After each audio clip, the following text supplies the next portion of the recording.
I'm into education. Let me put it that way. I'm into education. So I'm here to also contribute and to tell you the educational system we have here in Ghana, and also the challenges we face as teachers.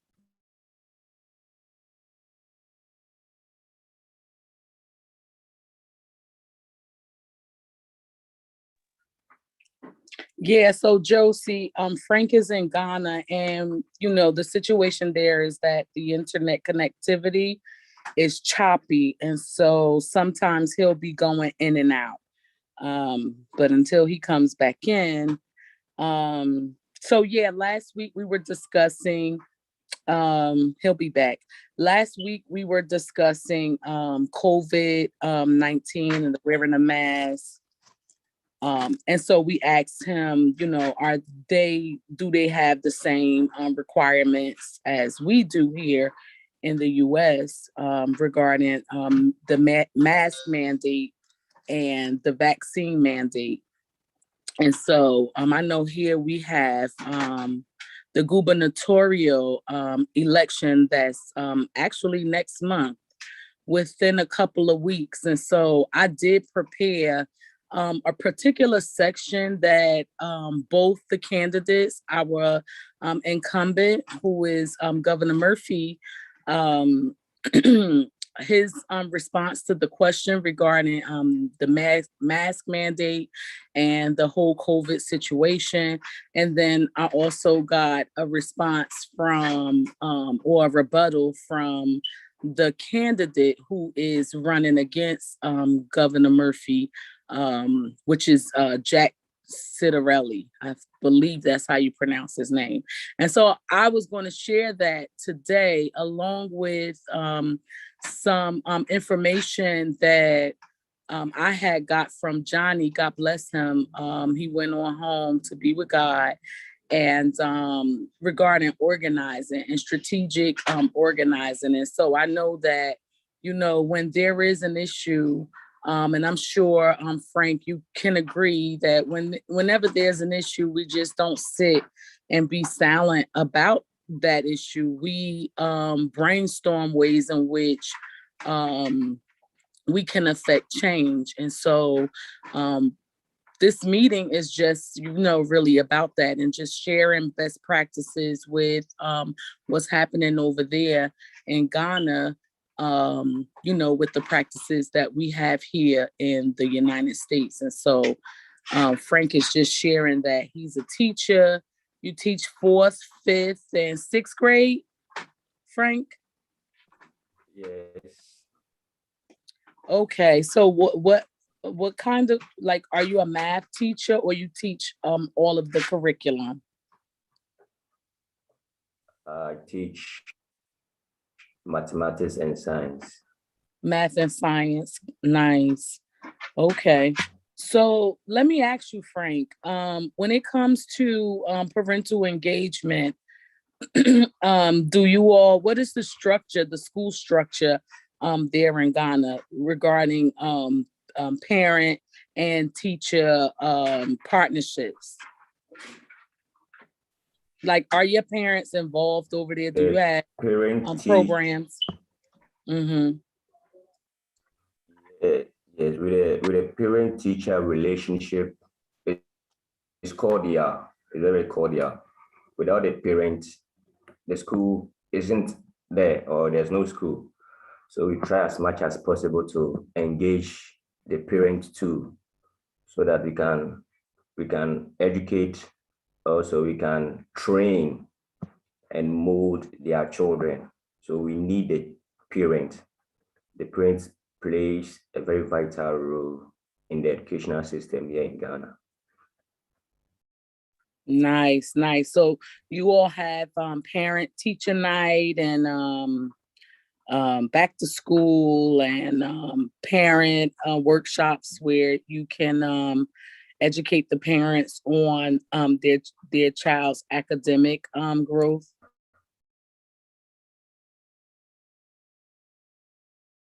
What we usually do here is we have a program we call PTA. PTA stands for Parent Teacher Association. So we meet once in a while. We meet with the parent. So let's assume every term we will meet 2 or 3 times with the parent. From there, we discuss the problem facing the school. The parent will tell their side of the problem. If there is any adjustment between the parent and the teacher, we will bridge that gap in that meeting. That's nice. That's something we have PTAs here too. We have parent teacher student organizations, well, associations, PTSA, where students weigh in on the issues that they're concerned about. And then we have PTOs, which are parent teacher organizations, which are different from PTAs. They basically can set, I mean, it's almost similar, but the slight difference is they're not under the national umbrella of the association. So PTOs are kind of flexible here. And so that's the only difference here. So when it comes to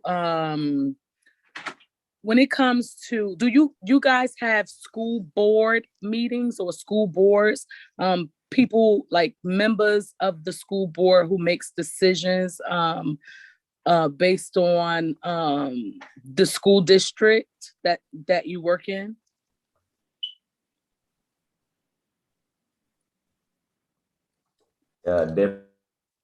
Definitely, yes, we have a school board. The school board will deal with the major work. They deal with the run of the school. Mm-hmm. Mm-hmm.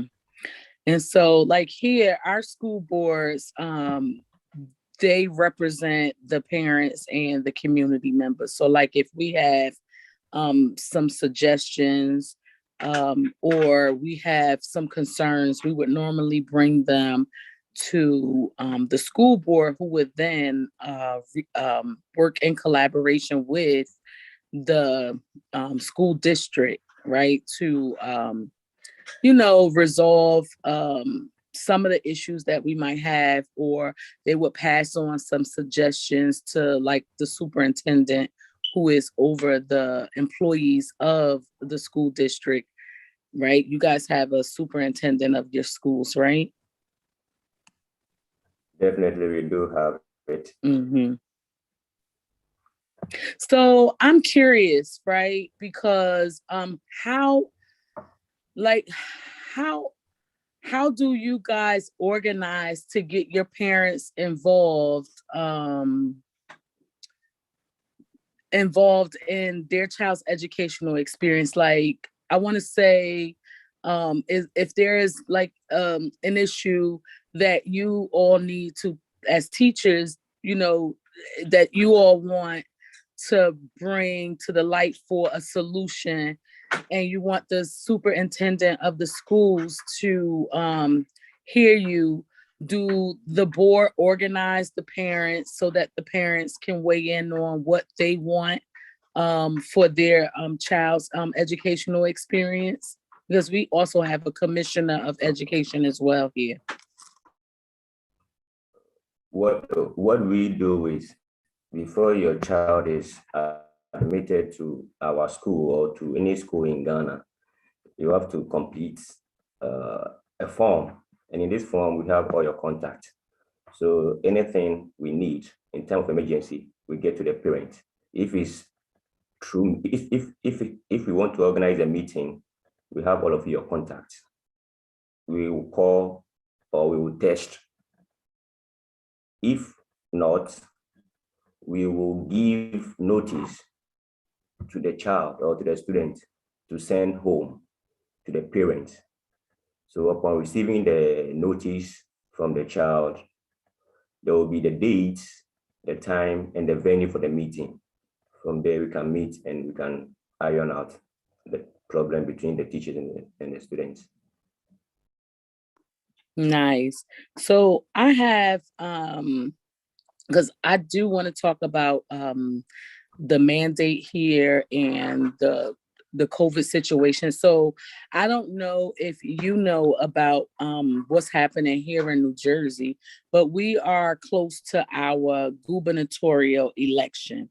And so we have a governor that has, I think, done a phenomenal job, you know, outside of the mask mandate, the not the mask mandate, the vaccine mandate. I think he's done, you know, an excellent, not excellent, but I think he's done a phenomenal job considering he inherited a lot of chaos, right? He inherited a lot of work to clean up behind the previous governor. And so he's running again against someone who really don't have our interests at heart. And when I say our, I mean urban communities. Like we live in the urban communities are predominantly African Americans and Latinos.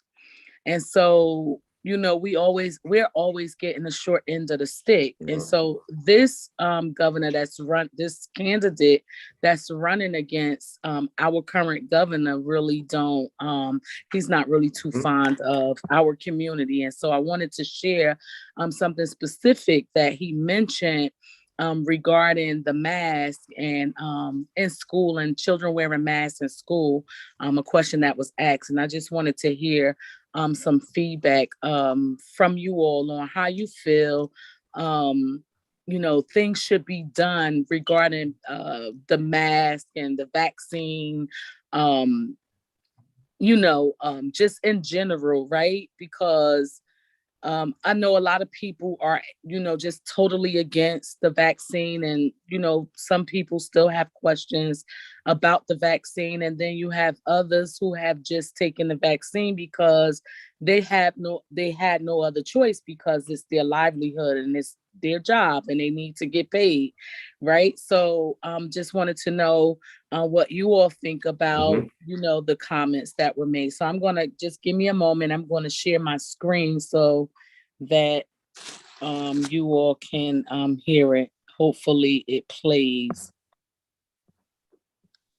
Let's see.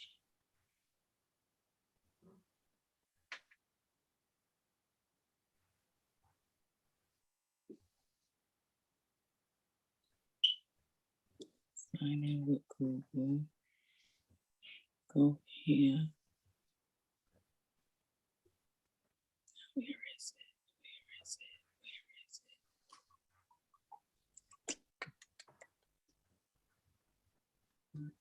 There it is.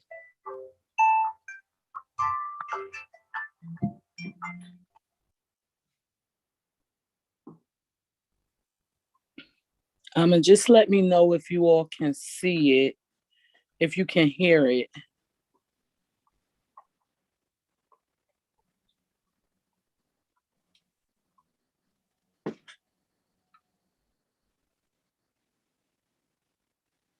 Okay. Can you all see it? Yes, I can see. Can you hear it? Not yet. It's so low. I can hear it, but it's low. It's a black screen. Is it?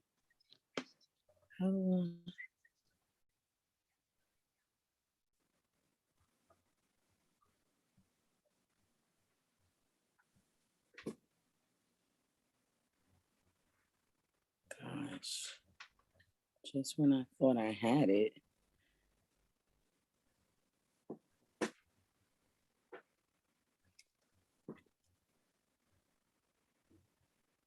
Is it still a black screen? Yes. Yes, from here, it's still a black screen. It's still a black screen, right? Yes. I'm sorry about that. I'll Yes, figure it from out. here too. Yeah. So Okay. shucks, I really wanted to get that, but let me stop. Anyways, he was saying, I guess I can send it, I can send the link to you Okay. all so you can watch it. But I mean, he was saying that um Jack Chitterelli, I believe that's how you pronounce his name, who is the candidate, he was expressing Mhm. during a debate that he preferred for students not to wear masks in school. Okay. Mhm. And our incumbent, Governor Murphy, is saying, excuse me, but we have the Delta virus that's out. He gave a number of children, like a high number of children who are in the hospital, ICU, right now, fighting for their lives against COVID. And this guy is saying that he preferred for the students not to wear masks.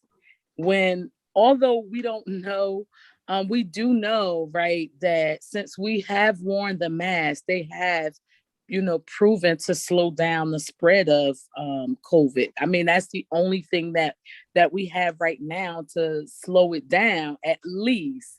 And for him to say not to wear the mask, I don't know. What are your thoughts about that?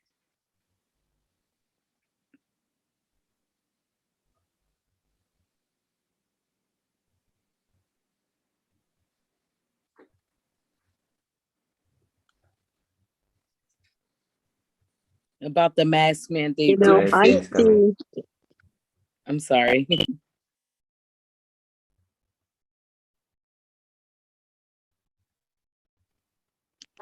it's Josie. I see a lot of kids walking to school and they don't have the mask. Their parents don't have the mask on. I wear the mask. I got the shots, but I still wear the mask. But I see a lot of these kids, they don't wear them. So I don't know, you know, what they're going to do because all the classrooms have these partitions. They eat together. They don't have a mask on. So I don't know what the alternative is. Absolutely. Yeah. It's like we we are totally in the dark with this COVID stuff. I mean, this is something different. I mean, it's hard. It's just really, and then we're entering into flu season, and it's like I'm like you, Josie. Like I don't know, because some people don't, they refuse to wear the mask. And of course, smaller children, younger children, they don't understand wearing masks, and so it's like, and I'm fully vaccinated as well. However, it's like, what can we do to, just stop the spread of this virus that's deadly, that we don't know anything about? And I said, you can't keep sending these kids home because they don't have a mask because then they're missing out again. Exactly. That it's so sad. I don't know, like I said, what they can do. They have the desk partitions. I know a lot of kids, their mothers are buying masks so they can wear a different one every day, to Wow. make them wear it. Yeah, It's crazy. I don't know it why they is. want to take a chance on their child. Mm-hmm. They Absolutely. want to take a chance on them, then you do it. But That's protect the right. child. Yeah, protect the child. That's what I say too. Protect the child at least. So I don't know. Frank, you guys have mandates in Ghana? Definitely, we do have mandates. All the protocols, they Mm-hmm. are observed in our schools, and every Mm-hmm. school has uh, a vantage point where you wash your hands regularly. Mm-hmm. We have regular washing of hands. Also, we sanitize our hands Mm-hmm. after washing. Mm-hmm. Yeah. Also, there is a mandatory wearing of masks in all Right. of our schools. Uh, Right. also, yeah, with the school, children as children, they are how they are.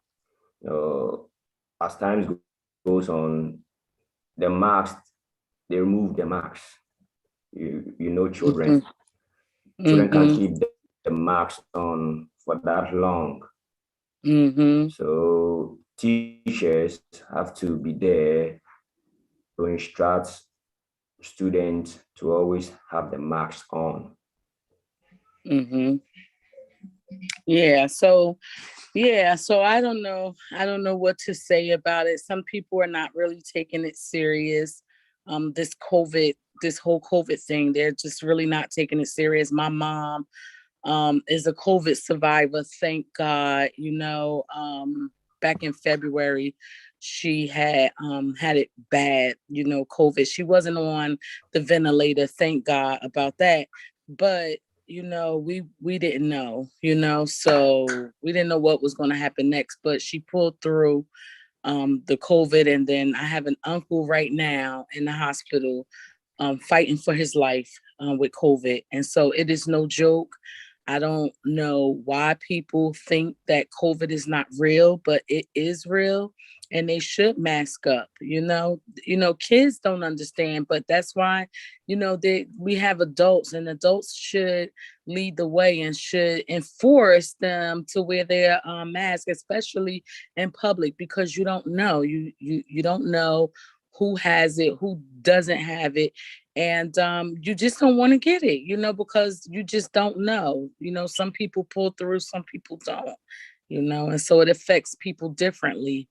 And so, yeah, that's my thoughts on that mask mandate. I'm with Phil Murphy, Governor Murphy. Wear the mask. And we understand that children, don't understand it right now, and we get that, but that's why we have adults. We do have we have ingress and egress procedures, like what you have, Frank, where they do the temperature check before the kids enter the school. They do the washing of the hands, the sanitizing. We even have this new sanitizing system that we're getting, should be starting next week. They were already doing the feet, but this one is enhanced, where they're going to be sanitizing the bottom of the shoes.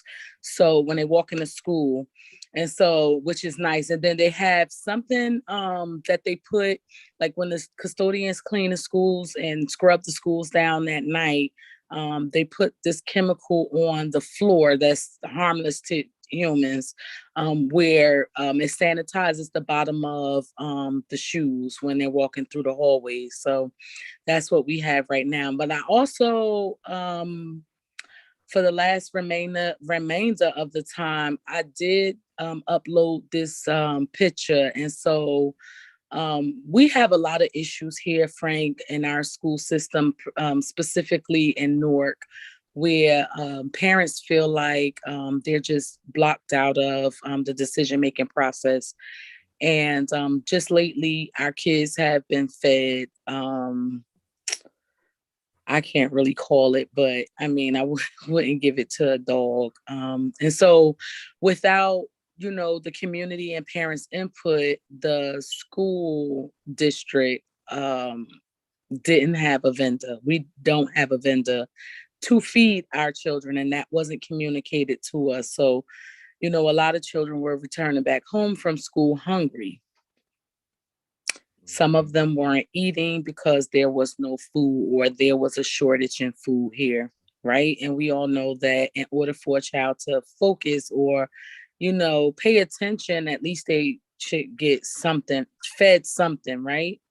And so we decided that we wanted to build our own schools that works for us. And we call them sustainable community schools, right? And those sustainable community schools are built off of pillars. And the first pillar, I'm not going to get into all of them. Later on down the line we can, but the first one is curriculum. culturally responsive or relevant curriculum that's rigorous and engaging, because the curriculum that we have here does not speak to our history. And so I'm glad that we were connected, because Ghana is the motherland. And part of the reason why we have a lot of crime in our city, because violence is like crazy here in New Jersey and in Newark, is because they have a lack of self-knowledge. They don't know self. And it's because we don't know our history, because the history that's fed to us is whitewashed, right? It's not something that we can identify with as African Americans or Latino Americans, right? Because we know that Latinos are also, come from, the bloodline of Black people. And so I was wanting to know, right, with that curriculum, because we want a culturally relevant curriculum, something that our kids can look inside the books and say, wow, we have a rich history. And so those are some things that we just don't know. And if you want to bring some of our history to the table, we would gladly accept it, because we hardly know much about, how we got. We know how we got here, but prior to how we got here, we don't know, because they barely tell us that in the books, right? So we only know about slavery, but what we want our children to understand is that they come from a rich ancestry. And since you're in the motherland, I felt like you can help us trace back our roots and bring that the riches, like we're rich, in resources. We were kings and queens before we became slaves, our ancestors. And so, I mean, if you want to share that with us, that's what we can discuss further regarding the curriculum. So I'm gonna, while you talking about it, I'll pull it up.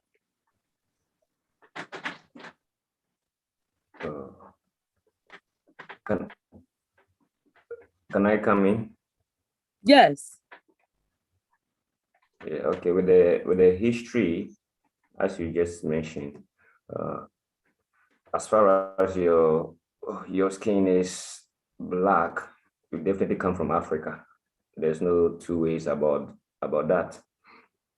Your skin will give you up. If you don't want to accept it, it's your skin which will give you up. So as far as your skin is Black, you are from Africa. And with the history, you can trace our history back. All of us can trace our history back here in Africa. With what I know about our history as Blacks, we were taken from Africa here to Europe, to the Americas, or to the Caribbean. As a route, or when they were on their way going, some survived and some too died during the transport of our ancestors. So those who were able to make it are those who are in America, as we call the Black Americans. Some are also in Europe, or some are also in the Caribbean. And one funny thing I've come to realize is there are some people in the Caribbean or Europe, as I'm talking to you now, and the name that they are bearing, the name they are bearing has a direct link here. Wow. So what? Yeah. So one thing about what I've realized is most of them are using our local names. So immediately I see this name, I know that you have ancestral roots in Africa. Your name is what sometimes I used. Yes, most of them are called our local names. And though they are not currently residing in Africa here, they could be in Caribbean, in the Europe, or in America. But the names that they are using are from Africa. Also, some of how they do their things, is very, very similar to what we are also doing here, in the sense that their festivals. There are some people, the Caribbean and the Americans, some of them, the festival that they partake, it has a direct similarity here in Africa. So also how the worship, in the sense that we have the voodoo worship. The voodoo worship, as we all know, is from Africa here. So all these things are some of the things that it tells me clearly that our ancestors who are in our friends or our brothers who are in the Caribbean or in the Americans, they are from here. They are from here. The name is one. How they do their things, their dressing, how they worship. All this has a direct link to Africa.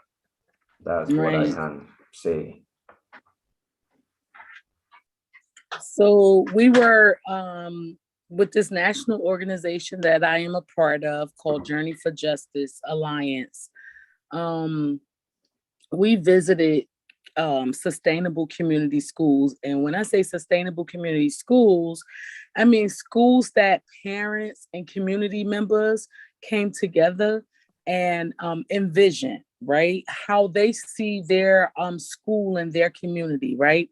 And I talked about the pillars, and one of the pillars is the culturally responsive curriculum, one that identifies with, a student, when they open up the book, they can identify with themselves in that book. And then the next one is high quality teaching, because at one time before COVID existed, the teachers were teaching to the test. So the kids didn't learn anything. They only learned how to take a test. And so we wanted high quality teaching. That's one of the pillars. And then the third one is wraparound support. So I have the wraparound supports here. And the wraparound supports look just like this: dental services.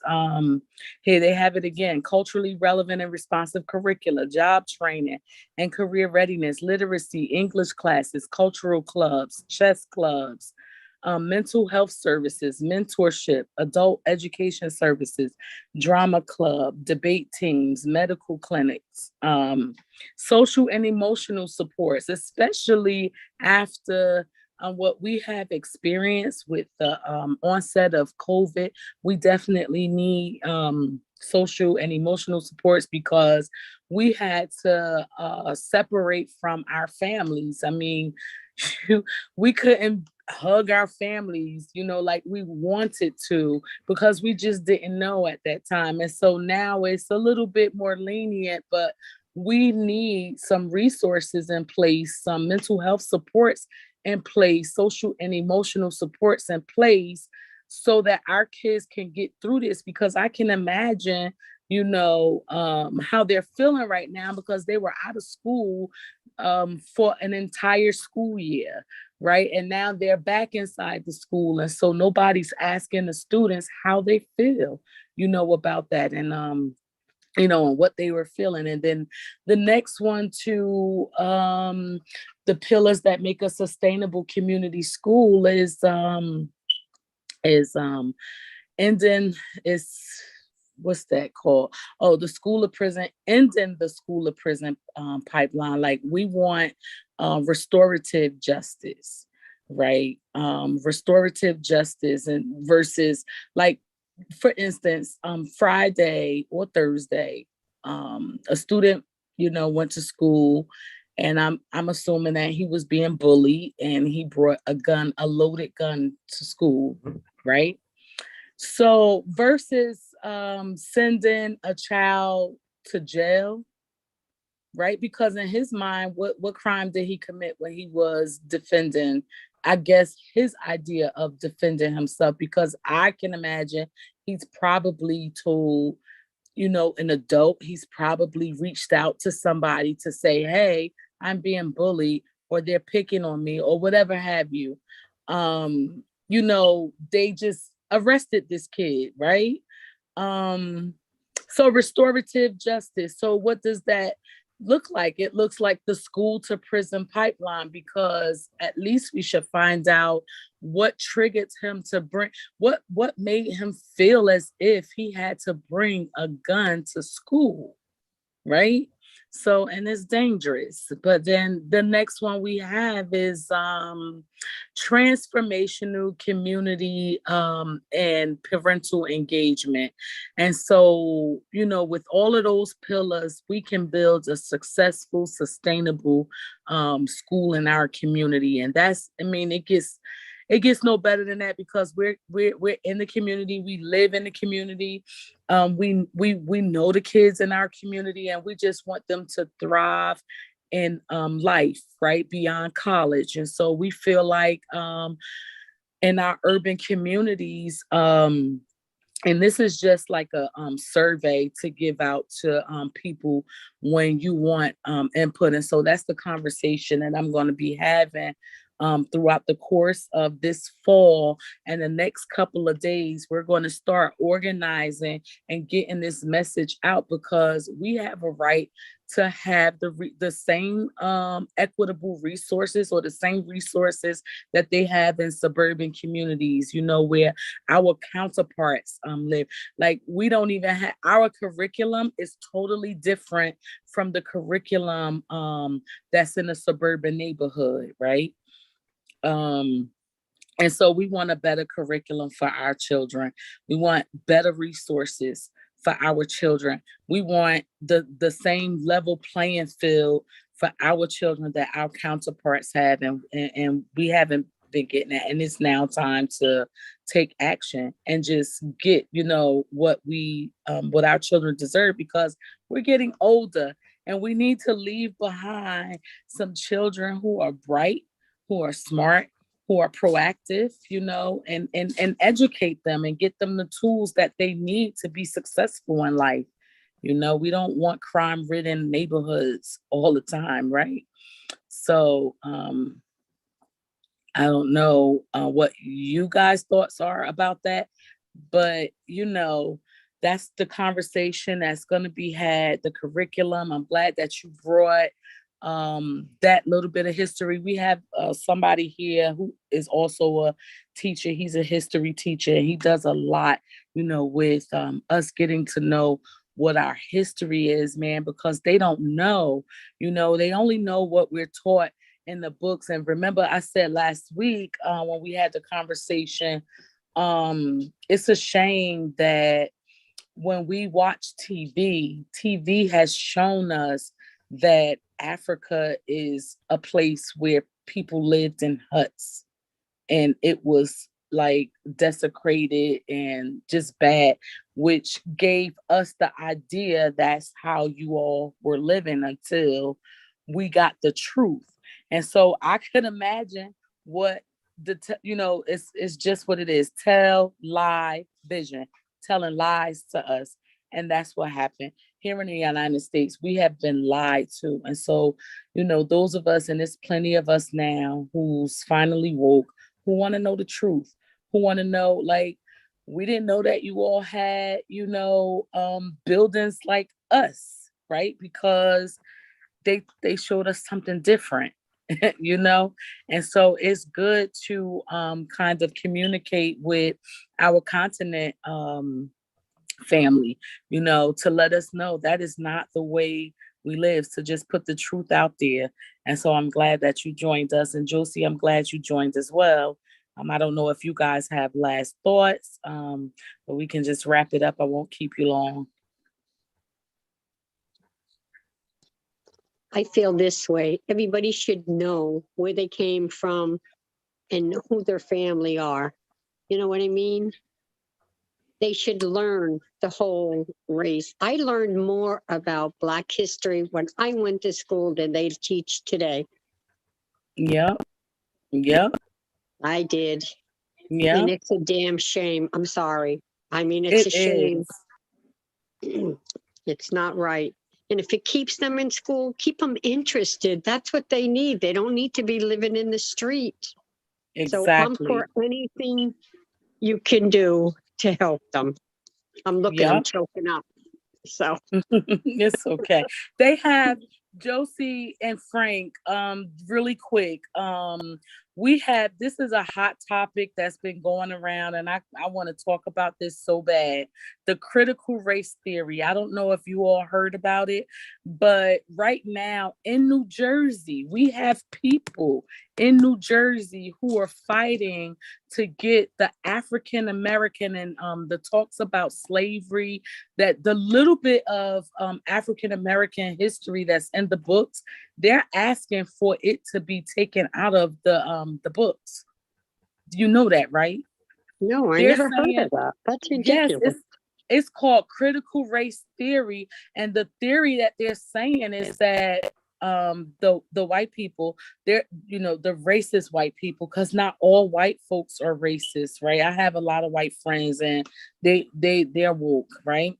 But they're saying that our history offends them because they don't want, because they didn't have anything to do with slavery, that they're the new generation and they didn't participate in that, so why is it even inside the books?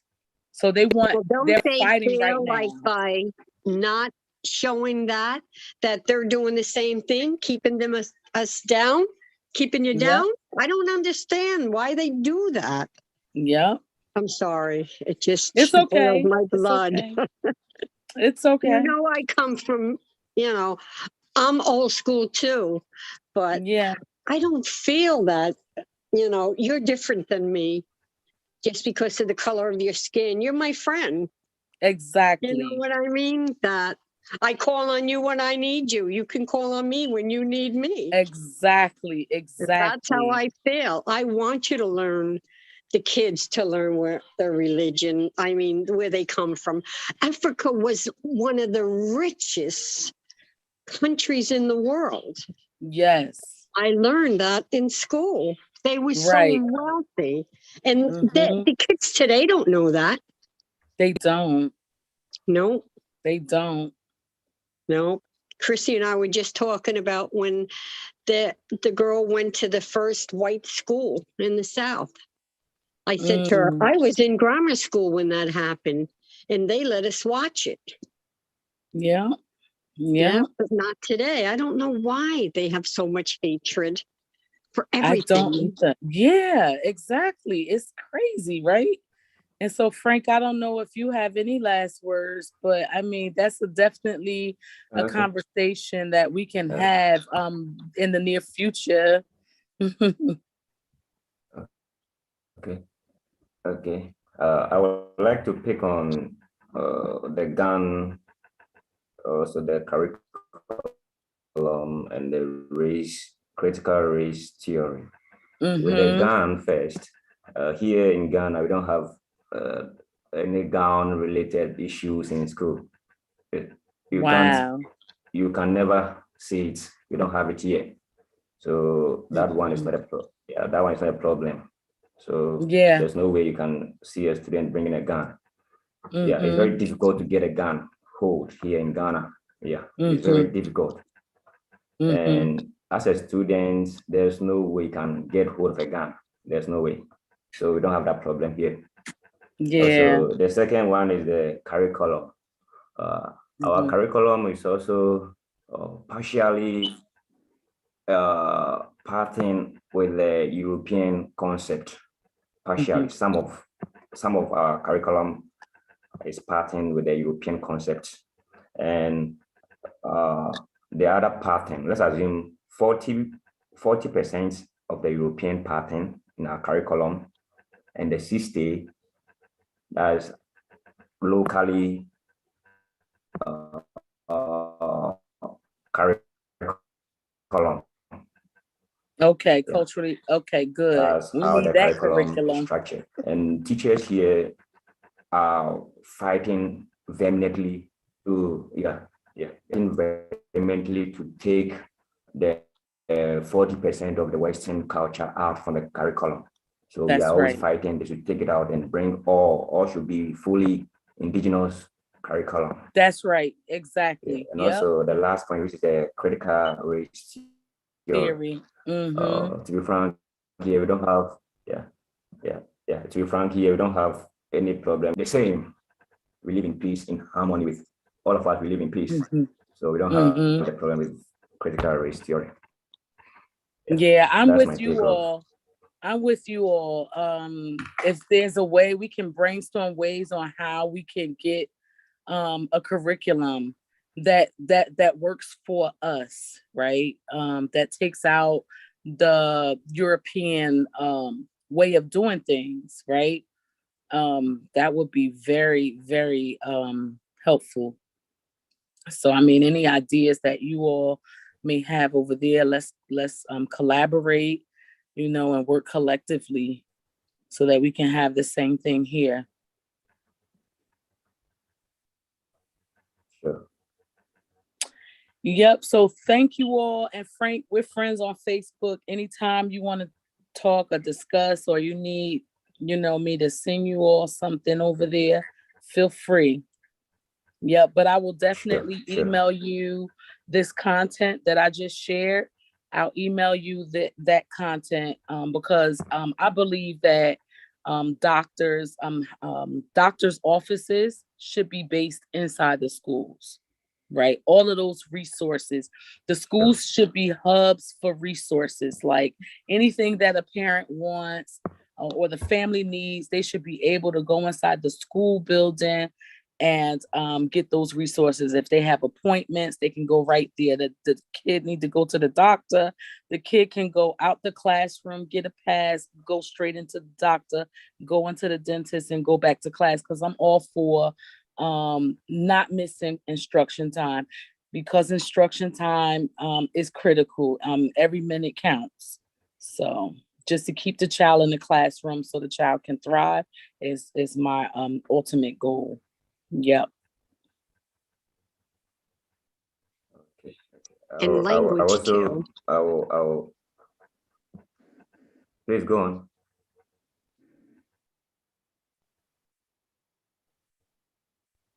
Josie, we didn't hear you.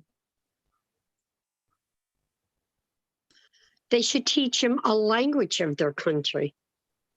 Yes, They have that's Spanish a good in school, idea. Brazil, Oh, yeah. everything. Teach them. I mean, this is something that keep them interested. Mm-hmm. You'd want to learn. Just a What I was suggestion. thinking.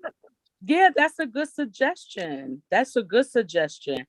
You know what else I was thinking about? When I was in school, we had pen pals. So like I had somebody that was based and they were high school students, and we used to write each other. And so this person was in Brazil. So I had a friend who was in Brazil, and we shared what we did throughout the course of the day. We were like pen pals, or what they call it, Josie, pen pal buddies or something like that. Mm-hmm. Yeah, pen pals. We had that Yeah. when I was in school. Yeah. But it was in the States. Yeah, they don't do that today. Exactly. And so I think that we should bring it back, because that will give our students a chance to experience international, it's like a cultural thing. Like they won't just be, that'll give them something to do, basically, right outside of what they normally would do. And then it would teach them how to write a letter, and teach them how to send mail. Because some of them, when they get out of high school, they don't know how to write, how to address a letter. And that's here, that's here. So That's good. They should bring that back. Let people see in other cultures what they do. Let them see what they do in Africa. Exactly. How they, dress, all that. That would be good. That's good. We're coming up with good things. Good idea. Absolutely. Yep. So I don't know. The language that you guys speak over there, Frank, is what? I know English, but I know you all have other languages. We have at least we have 50 to 60 dialects. That's our local dialect. But Wow. yeah. But the one which is more widely spoken is the Tree. Is the Tree language. That's what is widely spoken in Okay. Ghana. It's in majority. As I said Okay. last time, last meeting, we can form a group. Yeah, And let's do that. I will teach anyone who is interested. I will teach how to read and write the Tree. I will Okay, prepare so a lesson note and I will forward it to all those who are involved, or all those who are interested. And I okay, will teach so send how me. to read and write the Tree language. If you're You want interested. me to create a flyer, and how often do you want the meetings?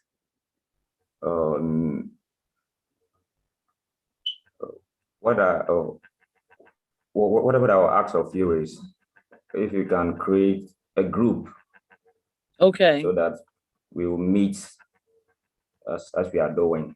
Yeah, so that Okay. I will prepare the lesson notes. I will forward the lesson notes to those involved 2-3 Okay. days ahead of our class, so that I will Okay. teach how to read and write the Tree language. Okay, so just send me the spelling of that, and then I'll just create a flyer and send it out to my parent base, so that they can sign on if they're interested in learning. Okay. I Yep. will definitely do So that and send it to you. so thank you guys. I'm sorry you couldn't view that little clip. I don't know. I'm still learning this Zoom thingy. So when I'm get there fully, I know how to share the content now, but I don't know how to get the volume so that you all can hear it. So I'm getting there. Yep. So thank you, Josie, for the suggestions. Those were good suggestions, and we're going to take a note. I'm going to kind of write some stuff too and see if other parents are interested. And yeah, I'm going to create that flyer for you, Frank. Send me the language, the dialect, the name of the dialect, so that I can include that in, and then Okay. people will join. Okay. Okay. So thank you all. Good night. So you Bye, want Frank. Goodbye, Yolanda. thank you. Goodbye. Good Bye. night. Bye. Bye. Bye. Goodbye. Thanks, Frank, for joining.